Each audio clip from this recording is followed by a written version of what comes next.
What's up, everybody? I am El Roche, and I'm coming back at y'all with a new video, with a new vlog. If you are new to my channel, go ahead, take a look around, peruse, cruise, hit that subscribe button maybe, hit that like button maybe. But today we are going to talk about my spiritual, not necessarily awakening. We're all going through some type of path, some type of journey, and it could be a million things. This channel originally was a natural hair channel, so I still don't have my natural hair journey video on, but I must say that I am walking in a certain path when it comes to my spirituality. Things that I'm gonna say in this video, terms that I'm gonna say because I finally have words for experiences and things. Once again,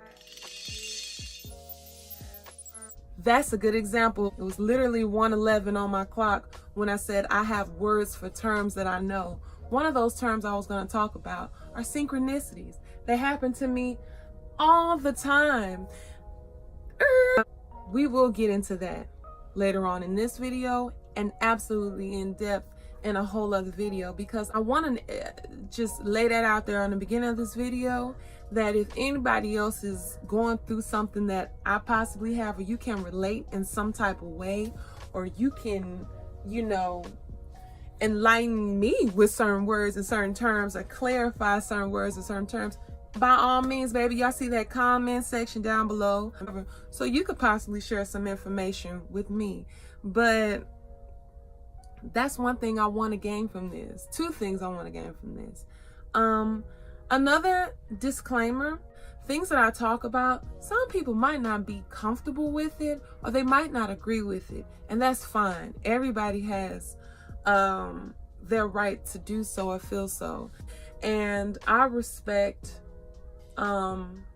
anybody's right to do whatever it is they are moved to do in any way to get through this thing we call life. Shout out Prince. But that I just want to lay out up front. I don't go to church. I have not been a part of a church. My parents were of Christian, grew up in Christian households, grew up in the church for the most part, but we were not necessarily church-y folks like that. We go on occasion and so on. And once I got older and of age, I would visit different churches. I have no problem visiting churches, as I said before. I understand how to get the word, but the main thing that moves me at churches is the music. I can cry and weep from a song, and the pastor or preacher is saying the same exact thing verbatim. I will cry in music form. But anyway, I'm just trying to stick with things that resonate with me. I have been introduced to African spirituality. I've been to an Empath. If you know about Empath, that is one group in particular, mostly West African, mostly of Yoruba. I'm gonna say that wrong. I'm so sorry. I'm country. I'm sorry. But that is, I actually have visited a temple in Los Angeles and sat in a service, and it was so, actually it was on Father's Day, and I actually have clips on my Instagram. Check that out on my page whenever you want to. But it was a good experience, and it just further led me to understand. I've spoke about it before.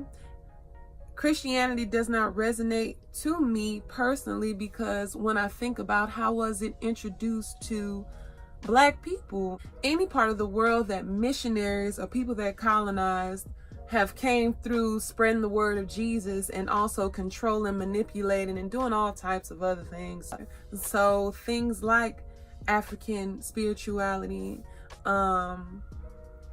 Ifa, even in the Caribbean, I've been open to Santeria, not practicing it, but understanding. I get a gist, because I can't have an understanding of voodoo,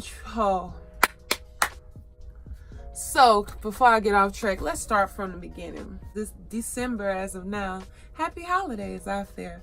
Around this time last year is when a lot of things started rolling with my spiritual journey. I lost my dad around Christmas time 2009. So that is why this month has always been a big month for me. A little before December, it was actually around October. I was in a group, and it was a photography group that has photographers and models and makeup artists, and they gathered together in certain times to have theme shoots. And what they had around Halloween is a Dia de los Muertos shoot. It was very classic, very sophisticated, but very dark and very beautiful, because we were painted to be painted and colored and everything. I was really into this because I've never had a face paint shoot, so I was getting to expand my portfolio that way. But I've always loved Halloween. First off, I didn't really know about Dia de los Muertos. I've been practicing my Spanish. I've been rolling, okay? I didn't really know too much in depth about this holiday. I just knew that it pertained to the Hispanic version of Halloween, and it was not to be taken as fear pushing. It was more with it's your loved one. So that's what I understood, that part. So I went crazy looking up information over this, and when I really understood the tradition, the concept of it, I had a whole other appreciation for the holiday. And I especially wanted to celebrate and participate because my father, his birthday was the day before Halloween. His birthday is 10/30, and I've always had a good Halloween with him. So why not dedicate this time of year to setting up something to say, appreciate you, thank you, I love you, to all my loved ones. And I get invited to a poetry slam contest. I got invited by a lovely poet in Houston who was singing for this slam poetry contest that was going on at this center in Houston. I believe it's called Mecca. Well, in this center, I guess throughout the month of October, as the celebration and the tradition, they had it set up all throughout this community center so elaborately. Different people had different altars set up for their loved ones throughout. I'm walking through these doors, and it's hitting me like, it's hitting my inside because it's beautiful colors. I'm learning about this. I'm finna do this shoot in a couple days, and I'm seeing the love. I'm seeing the love for people's loved ones, and it took me there, and it really brought it home for me and let me understand what we were getting into. They have the different altars set up, giving their loved ones things that they loved during their life that they would enjoy now, and it was cute. It was lovely. Days later, I had the shoot. It was great. Beautiful pictures.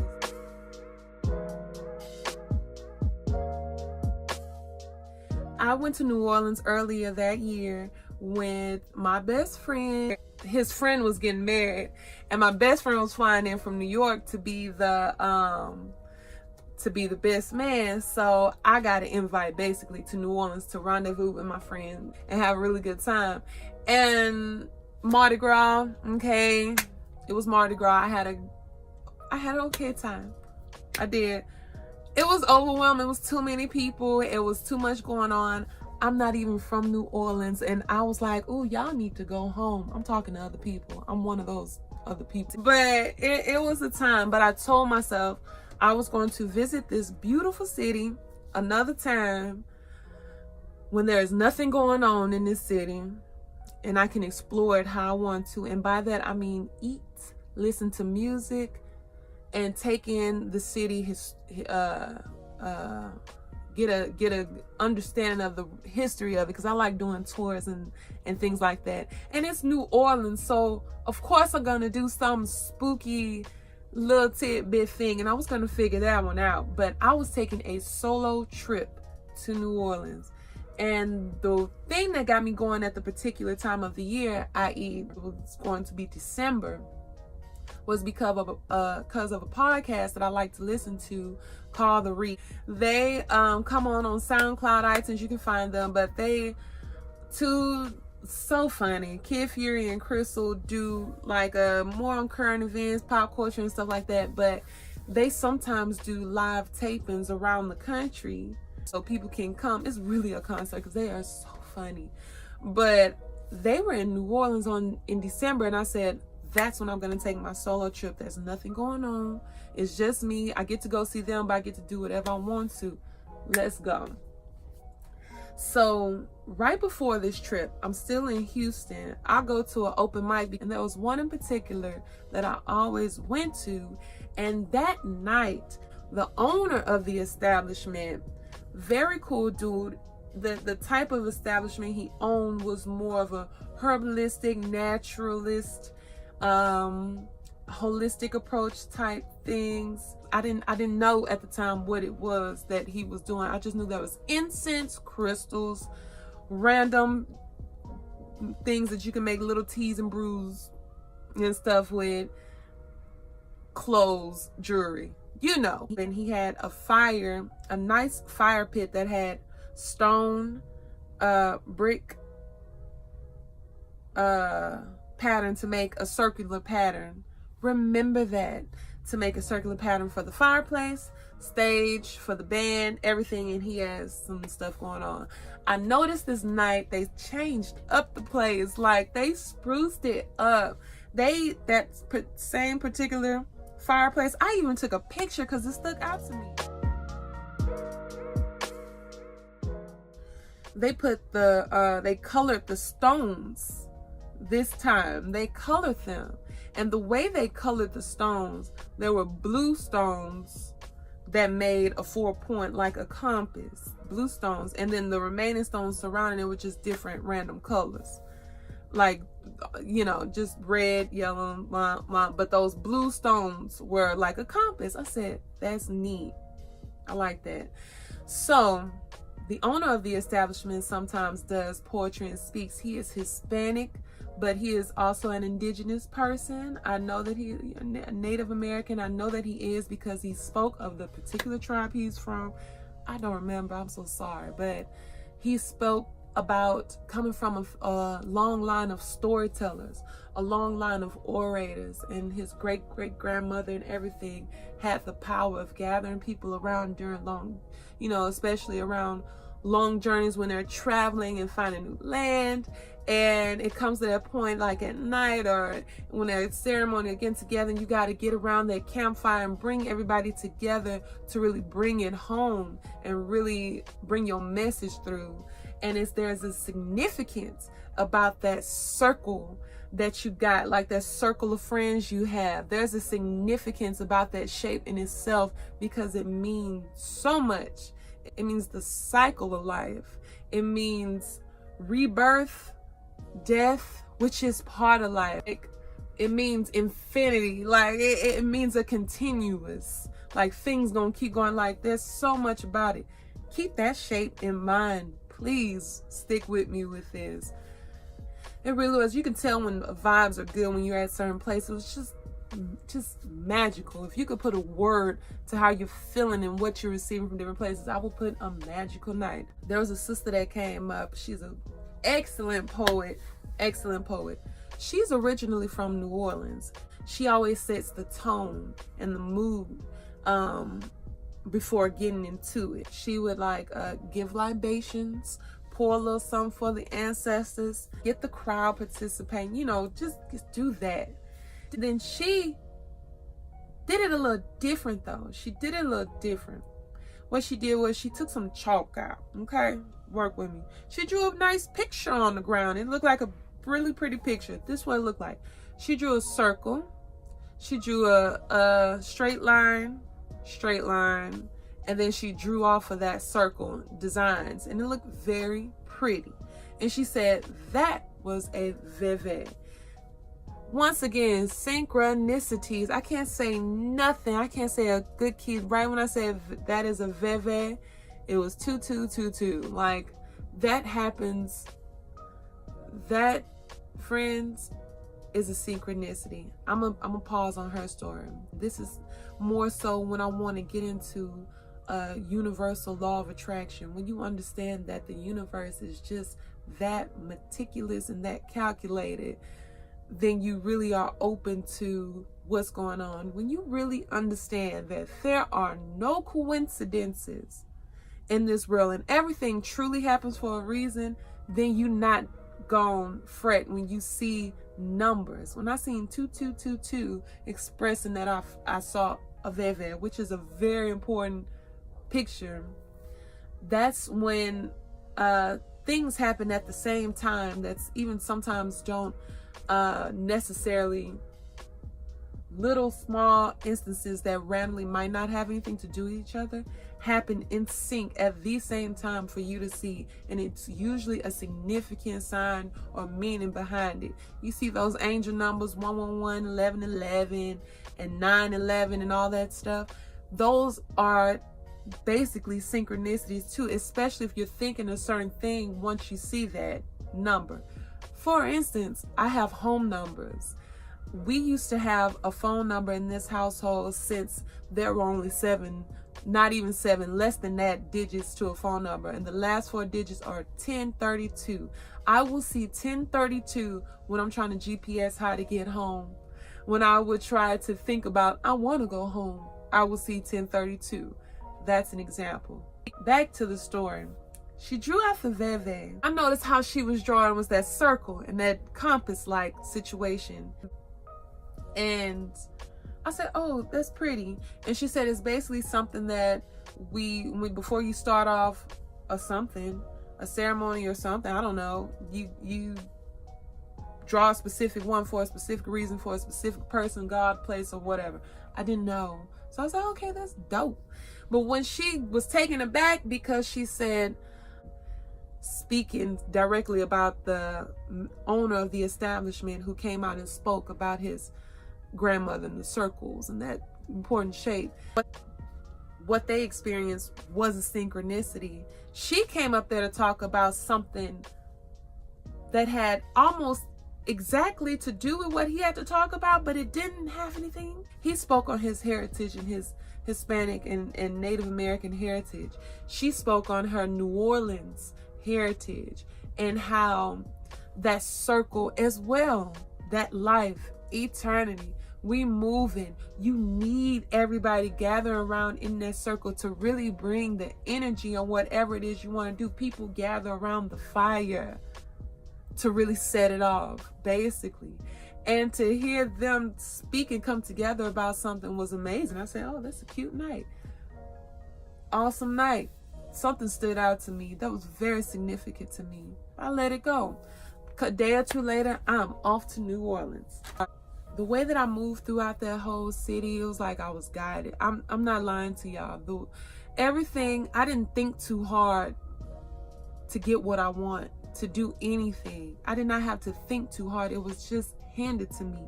And I could thank some of that on, like Google, and a lot of that on some of my Uber, drivers who from New Orleans and told me where to go and where to eat. But a lot of that, I can honestly say, like I've been saying, I'm led by somebody sometimes. And I actually found out some of the people that was leading me. So my people from Louisiana, but we from up north Louisiana. This is a whole different situation down there in the booth. I really need to check into my family tree and understand where every little branch and leaf is from, because there's a connection to something somewhere.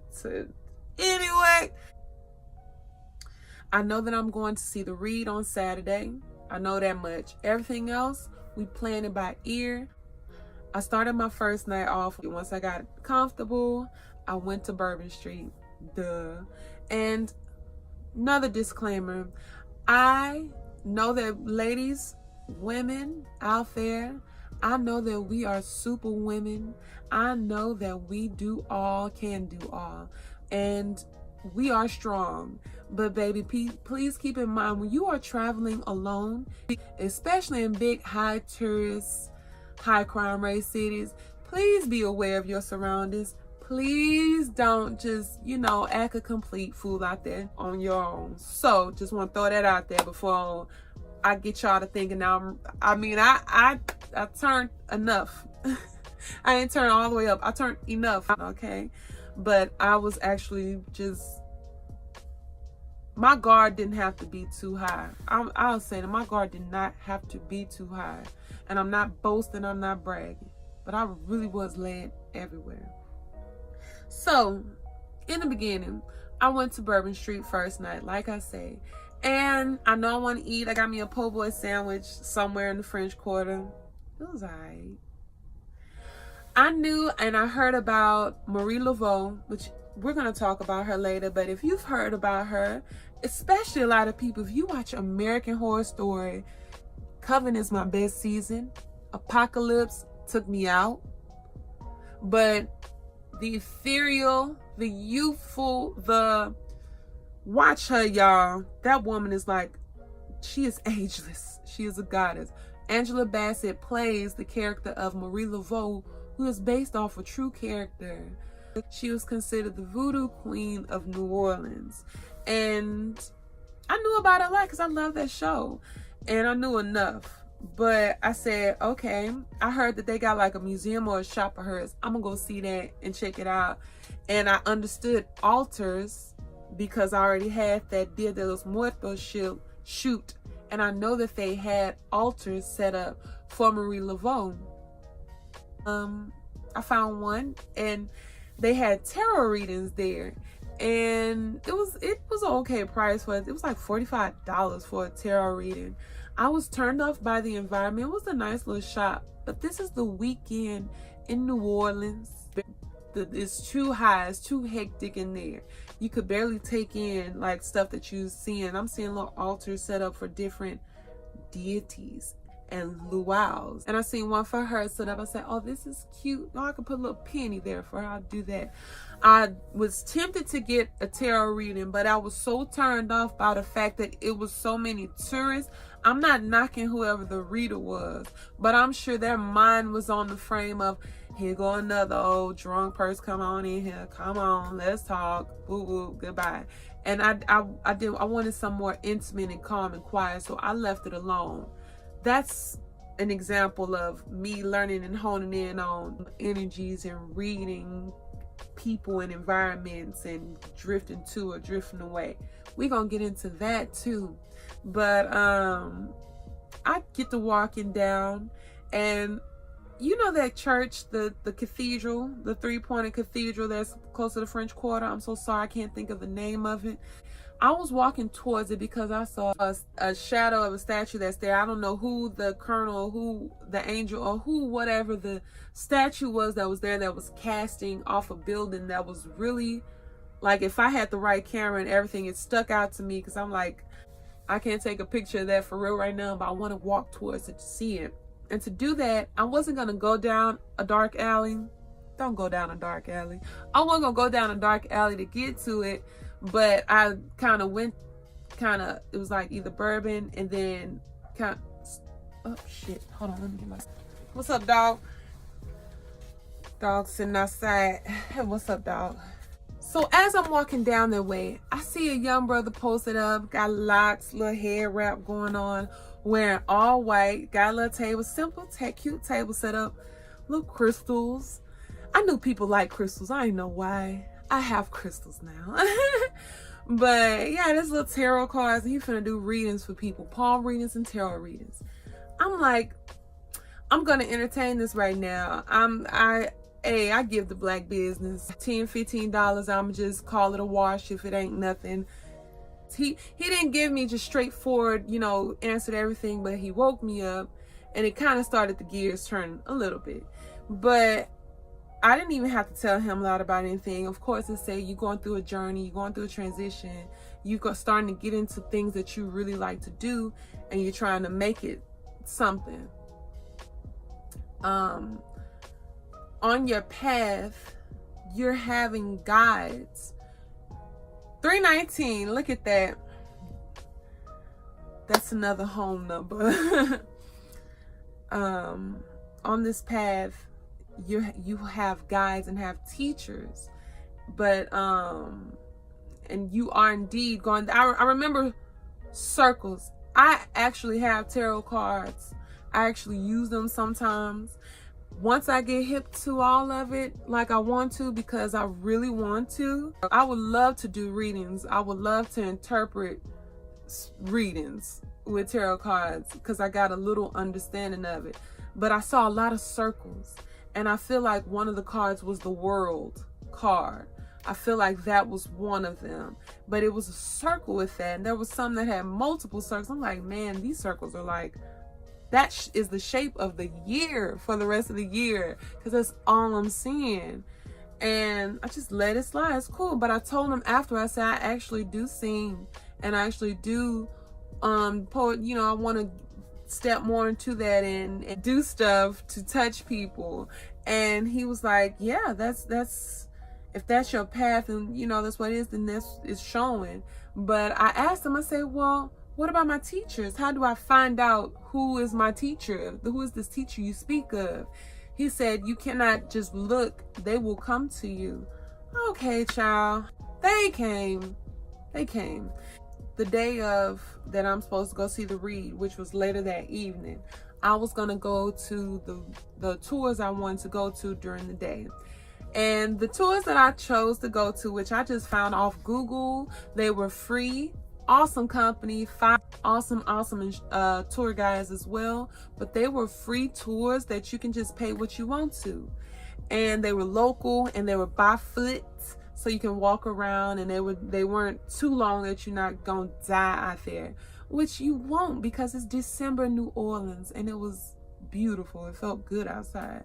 But the 2 tours that I picked was a history of music tour of New Orleans, which was basically a introduction, beginning parts of jazz, the beginning of jazz and everything about jazz, and anything that think it want to branch off and be something else, know that it's jazz music tour. That's what that was. That was awesome tour. And the other tour that I took was a voodoo tour, history of voodoo tour. I wasn't finna take no ghost tour, because this is a solo trip, y'all. I ain't finna go nowhere by myself talking about some spirits at night in no cemetery, and I gotta go home to my Airbnb in that old house, which was beautiful, by myself. No, baby. I ain't even have no guests. There were no other guests in my house at that time neither. No, baby. We weren't gonna do that. I wasn't finna take no vampire tour and Lestat and Louis or whoever from Interviewing a Vampire, whatever, come follow me home, because I'm believing them too, so I left that one alone too.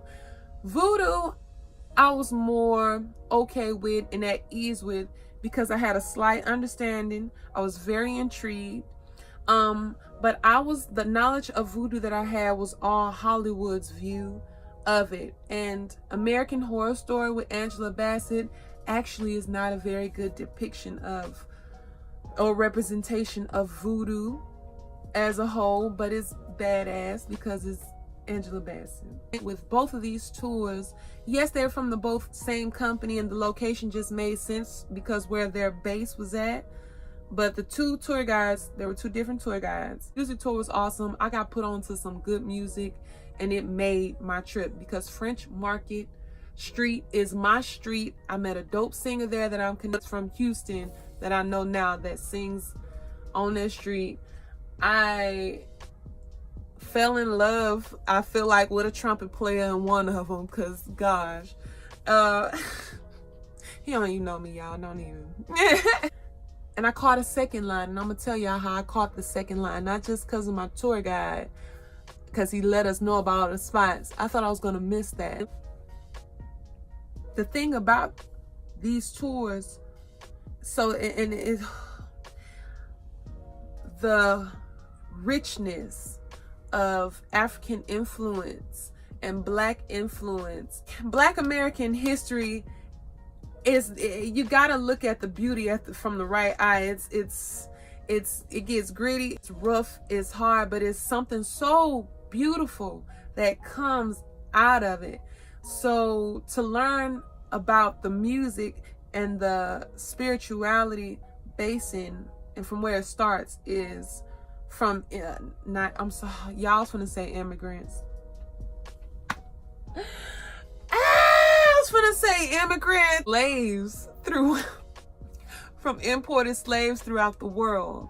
A lot from the Caribbean, a whole lot from the Caribbean, but of course all of them based from Africa. To know how much of an impact that Blacks have made within an area that has reached the entire world, it's amazing.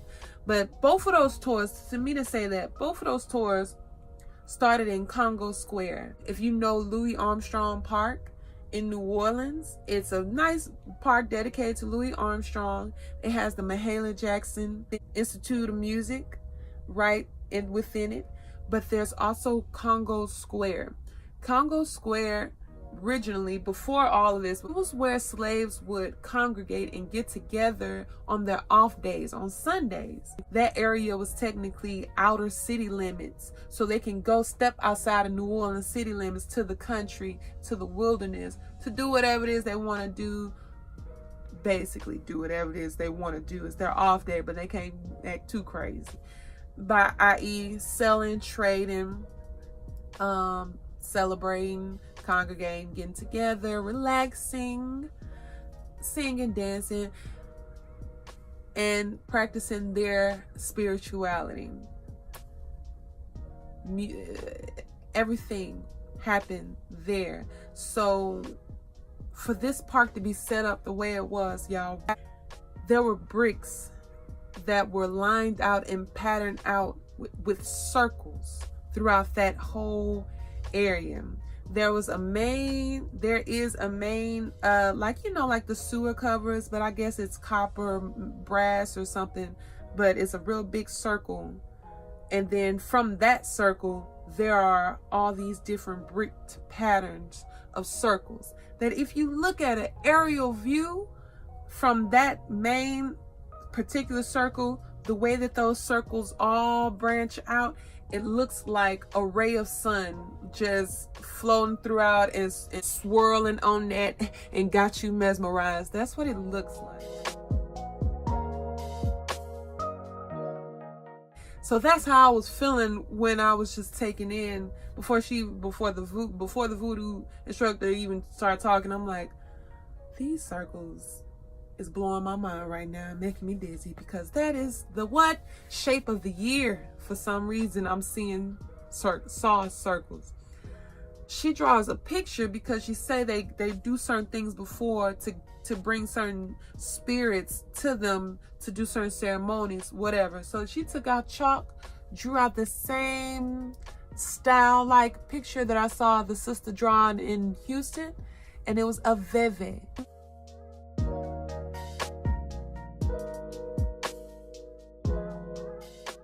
And certain veves are for certain deities and spirits, like I said. And seeing it was like, wow, that's what that is. I really understand what that is now. She got right into it. This is where they were. Everything I just told y'all, she basically said that. That's the history of it. But she got into the circles.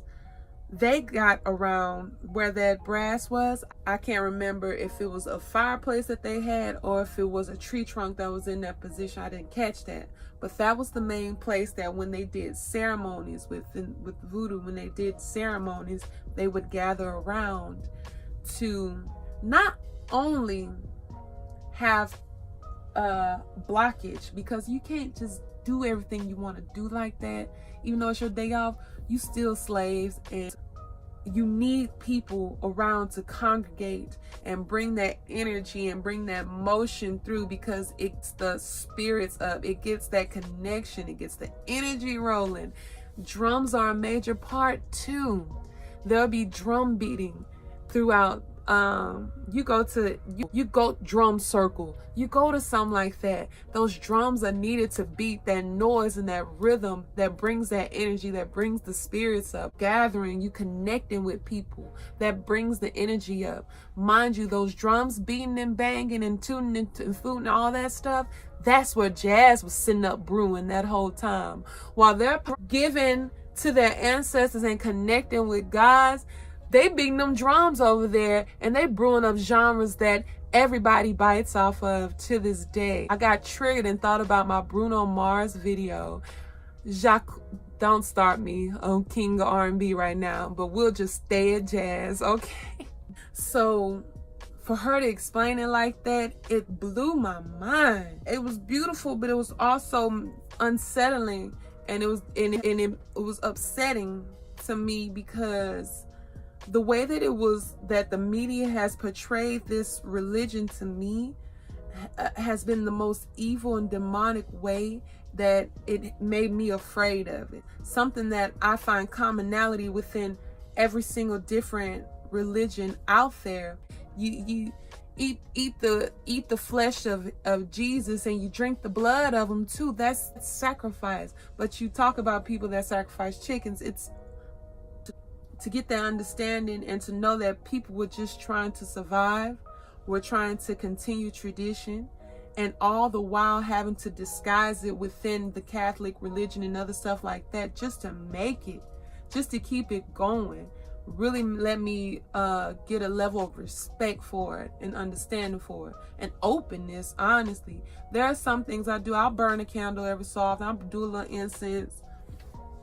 I ain't gonna lie to y'all, I went and tried to holler at Papa Legba once. I'm open more to the concept and the idea and proper practicing, but I don't do too much of anything, because I really want to know what properly resonates with my spirit and being and my lineage and everything before I just delve into anything. But once I trigger and pinpoint what it is, trust and believe I'm gonna be all up in it with no type of fear. I have an altar set up. I do, but it's an ancestral altar, and that is the level I'm on. I give to my ancestors and I thank my ancestors. That's it. That's the main significance of Congo Square. I was feeling that moved by that place, that I'm noted to myself that before I leave this city, I had to go back to Congo Square. If just to sit there, I needed to be in that space. I wanted to go to that main sewer park.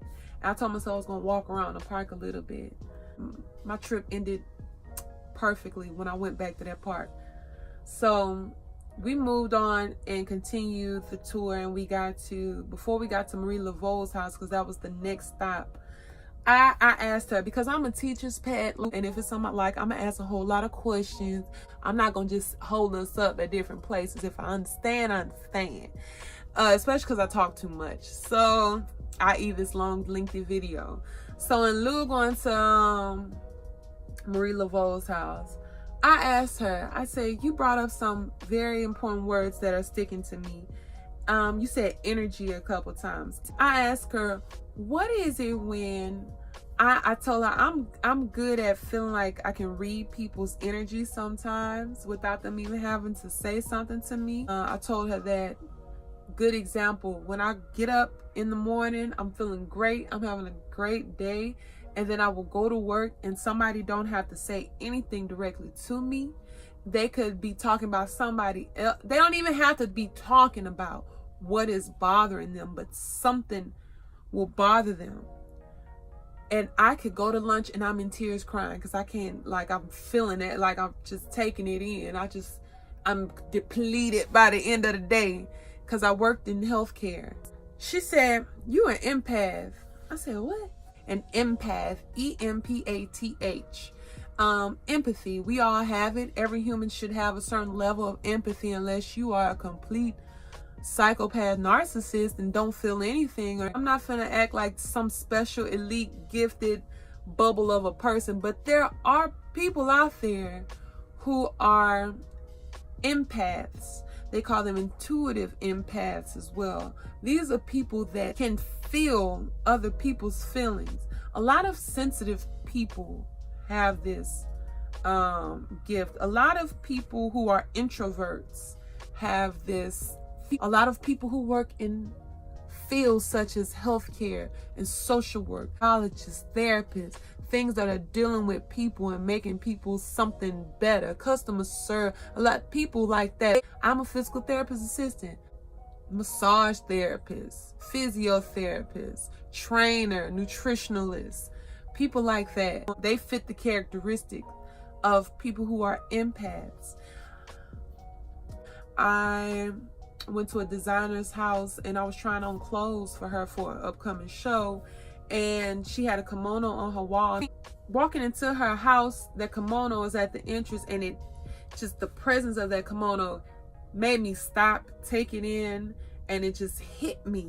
I felt something. I felt like that this is like from, what is this, 1400 dynasty family? Like, what is this heirloom you got on your wall right now? And she said, well, this was handed down to me from her, like, grandma, mama.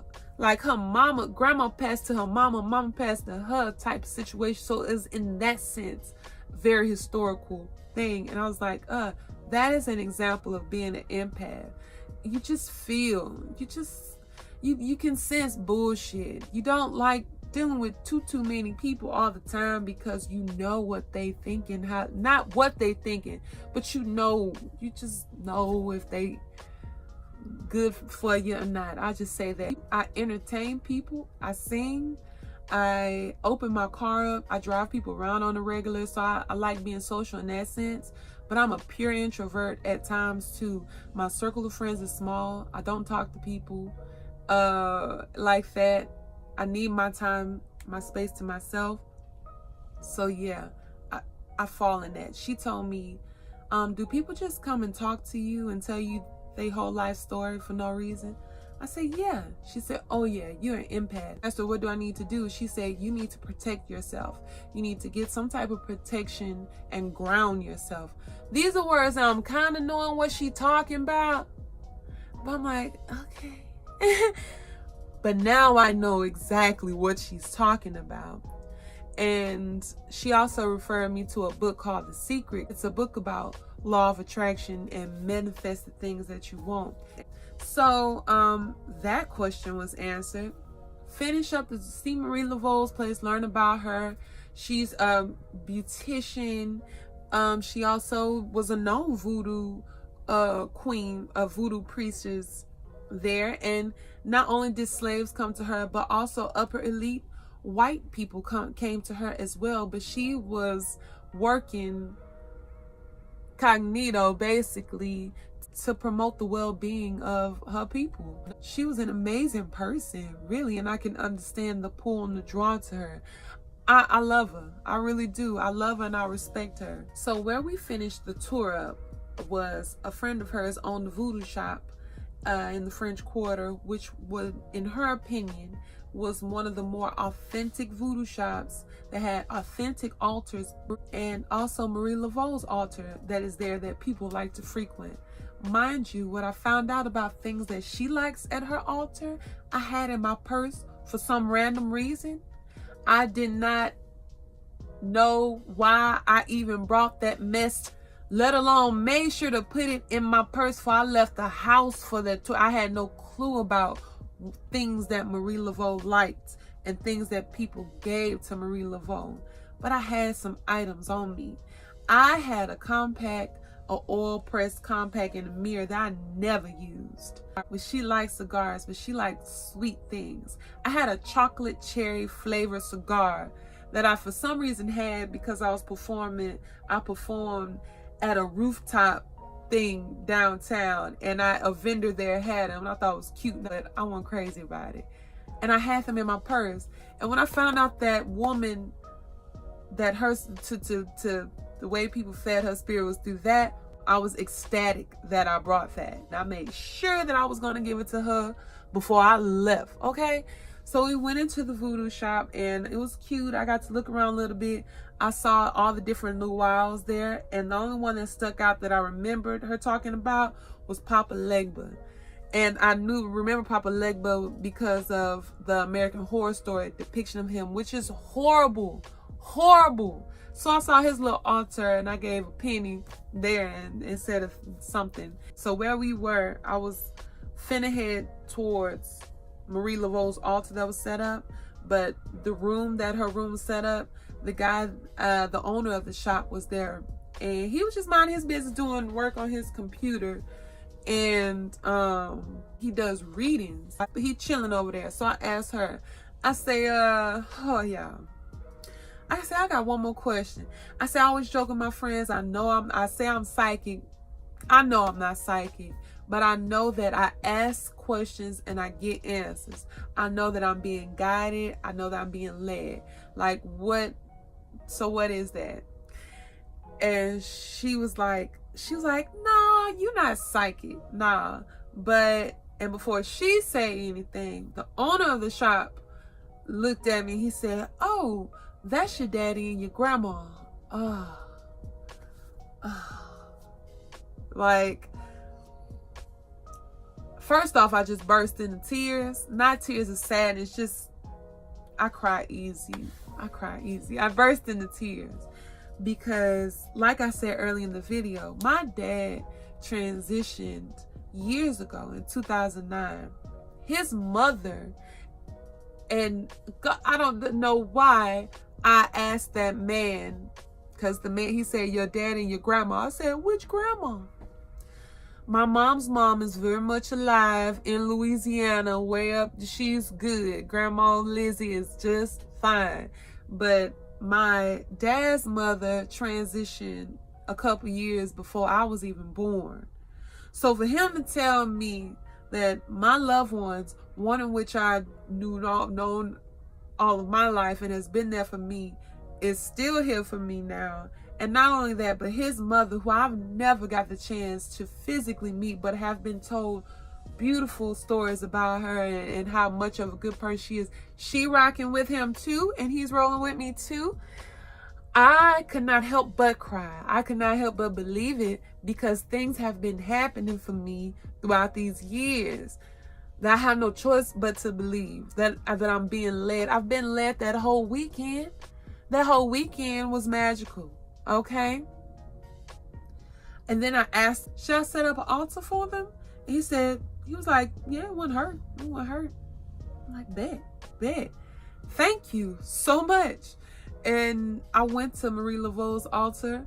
I gave that cigar, I gave that compact, and it just thanked her. Because I was going to come up there and ask her to be a superstar. I want to be a superstar, and I want to sing, and I want to get money for singing. Oh, wow. I'm starting to do that now. I was not working with bands. I was only getting to vibe with them. But now I am consistently working and singing for people. So I went to her altar for that. And then following that specific place to go to that specific altar, I was told who my spirit guides is, who my guides are, that my ancestors are walking with me. I was so moved from that. That made me a solid believer that what I was flowing to and what I was comfortable with was okay. It was good. To this day, I have an ancestral altar. I have it set up for them because I have to give, and I have to give thanks. But my people walking with me, that's a confidence. That is a confidence in itself that feels good. People that passed on that you missed, you have dreams about them, and you hope that, I'm hoping that them dreams are true. I'm hoping that when I went fishing with him in them dreams, that really was like just a little episode of me getting to see my daddy. And to know that in the dream realm, that is exactly what it is when your loved ones visit you, when deceased people visit you, when beings visit, like that is to know that sleep realm is a realm, a real realm all in itself. We will really get into that because I got questions about sleep. I got questions about dreams. Finish the trip. So I knew I was going to miss the second line because I really wanted to be in part of that. I'll tell you, that live music took my soul. So I knew I wanted to at least walk and participate with that. But I didn't think I was going to have time. And I knew I was going to go back to Congo Square no matter what. Thank God I did. So I checked out of my Airbnb, but he let me keep my car parked there. After I ate, I went to Congo Square, and there was a play that was gonna be set up right there at Congo Square, right there where the commencement was, that was sponsored by the Mahalia Jackson School of Performing Arts. They wanted to give a snippet of a play that was coming up, a production that was coming up in the park. And I'm like, there's no way I'm gonna be able to watch that. This was the only place in slave-holding territories in the Americas where the enslaved could legally gather, sell their wares, beat their drums, dance. Let us listen to the rhythms of Congo Square and Africans from all over the diaspora, for this is Congo Square.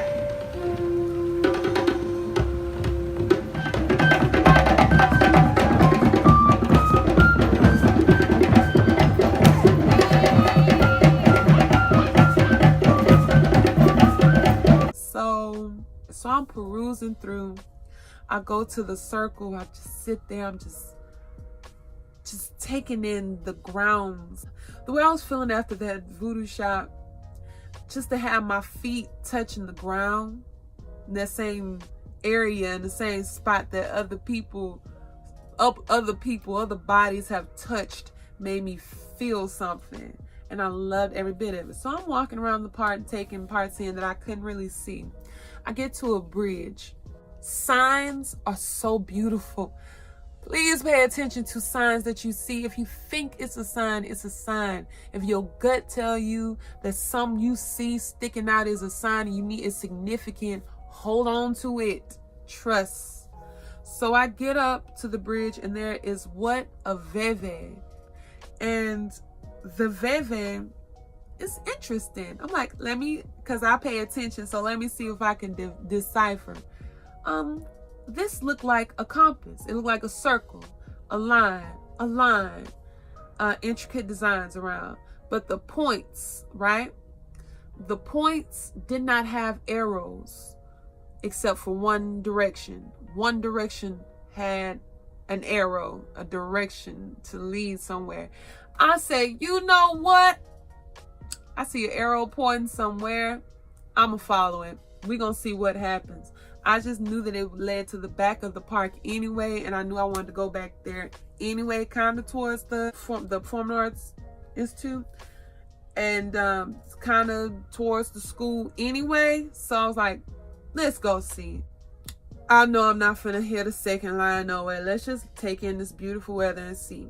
So I'm walking in the back, just going towards the exit of the park. I hear music. I hear live music. And I know that the French Quarter is back that way. But I'm heading towards Treme. Like, I know I'm heading towards the hood. I feel like it. I'm not good with directions. But I know the music is strong, and I know it's not a lot of venues like that on Sunday, on an afternoon. So I'm just keep walking. That's probably that. I don't know what it is. Let's just keep walking. I said, no, that is live music, parade like live music. I walk out the park, following that same direction, right out the park, just stand on the street that leads out. And let me tell y'all, I walked until I was right at the front of the band, with the band, during the second line.